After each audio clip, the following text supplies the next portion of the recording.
Amados irmãos, irmãs, graça e paz, vamos dar continuidade às nossas devocionais aqui no livro de Atos e hoje vamos começar o capítulo de número 4.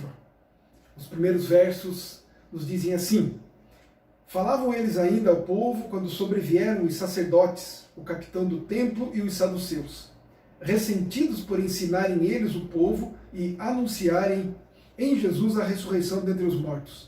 E os prenderam, recolhendo-os ao cárcere, até o dia seguinte, pois já era tarde. Muitos, porém, dos que ouviram a palavra, a aceitaram, subindo o número de homens a quase 5.000. Irmãos e irmãs, o que nós vemos aqui nesses poucos versos, aqui no capítulo 4, inicia-se a perseguição à igreja. E essa perseguição vai sendo descrita aqui neste livro de Atos, até quando, por exemplo, o apóstolo Paulo, ele é preso, até mesmo, lá em Jerusalém, já perseguido pelos judeus. E depois, quando ele vai e prega aos gentios, ele é preso também pelos gentios. Mas a perseguição à igreja começa aqui, e começa pelos próprio povo de Deus, pelos próprios judeus, mas aqueles judeus incrédulos, que de fato não creram de maneira alguma em Cristo Jesus como o Messias. E na verdade eles crucificaram a Jesus pelas mãos dos romanos. Então aqui, nesse capítulo 4, começa então Lucas a declarar o seguinte: Falavam eles ainda ao povo quando sobrevieram os sacerdotes, o capitão do templo e os saduceus. Isso aqui, a descrição de Lucas, são os líderes aqui judeus, que vendo então a pregação de Pedro e de João a respeito de quem era Cristo. E na verdade no capítulo 3 está descrito aqui que quando Pedro e João foram ao templo orar, eles no caminho encontraram esse coxo e o curaram. Fizeram o bem para ele. Conhecemos a história: não tenho ouro nem prata, mas aquilo que tenho lhe dou, levanta e anda. Então eles fizeram o bem, e aquilo causou um grande reboliço ali em torno do templo, na cidade de Jerusalém, quando souberam que um coxo havia começado a andar, um coxo de nascença.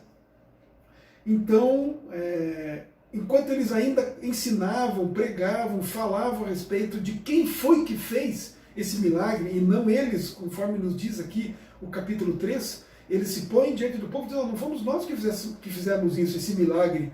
Foi o próprio Senhor Jesus, foi em nome de Jesus, o Nazareno, aqueles que vocês crucificaram, o Filho de Deus, o Messias, que nós fizemos essas coisas. E aí então chegaram esses líderes, diz aqui no versículo 2, ressentidos por ensinarem eles o povo e anunciarem em Jesus a ressurreição dentre os mortos. Aqui entre eles tinham os saduceus, que não criam na ressurreição. Aqui dentre eles, esses líderes do povo, tanto que os sacerdotes, eles eram aqueles que eles é que gostariam de ter essa aprovação do povo, mas na verdade quem estava tendo essa aprovação agora eram esses discípulos iletrados, incultos, seguidores de um rebelde Jesus, na visão, na mente dos romanos, como também um blasfemo na mente e na boca desses líderes judaicos. Então como que esses homens podem fazer uma coisa dessas?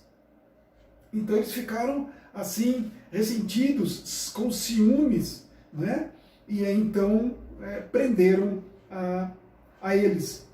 Recolheram então no cárcere, diz aqui o versículo 3, os prenderam, recolhendo-os ao cárcere até o dia seguinte, pois já era tarde. Aí temos aqui o versículo 4. No versículos 1, 2 e 3, nós vemos a perseguição da igreja, nós vemos a demonstração da incredulidade de muitos, e especialmente desses líderes. Não criam que Jesus lá atrás era de fato o Messias, pois o crucificaram. Não creram aqui com a pregação, com o evangelho, com a demonstração de poder de Deus através de Pedro e João.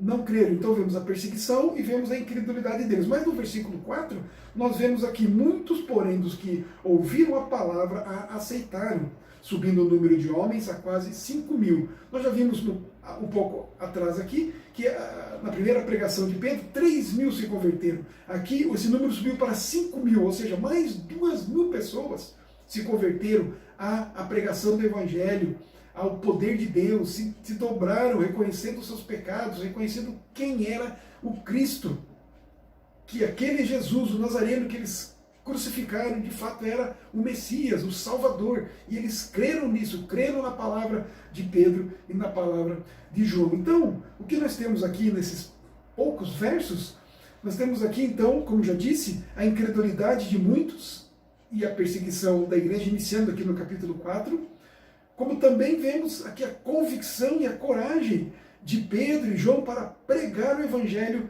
salvador, e muitas conversões vão acontecer, não é mesmo? Então, queridos, essas são algumas marcas da igreja através da história. Isso vem acontecendo desde esta época e ao longo da história até os nossos dias, isso vai continuar acontecendo. O Evangelho vai ser pregado, a incredulidade vai ser destacada, mas muitos serão convertidos, muitos se dobrarão pelo poder de Deus, vão se voltar para Deus, aqueles a quem Deus escolheu desde antes da fundação do mundo, aqueles serão de fato convertidos, arrependidos, vão se dobrar ao Evangelho. Então, a nossa oração, o que tiramos de ensino para nós nesses poucos versos é que creio que devemos orar.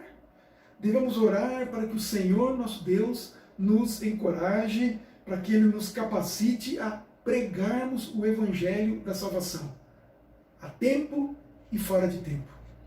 Não nos preocupando se vai haver ou não convertidos. Deixemos isso com o próprio Deus, com o seu poder, com a sua graça, atingindo os corações. Que Ele nos fortaleça, que Ele nos encoraje, nos anime, para que possamos fazer esse trabalho sem medo, sem temor da perseguição e até da morte, sendo o caso da discriminação, da rebeldia de outros, da incredulidade. Isso tudo já havia e vai haver até a volta do nosso Senhor Jesus.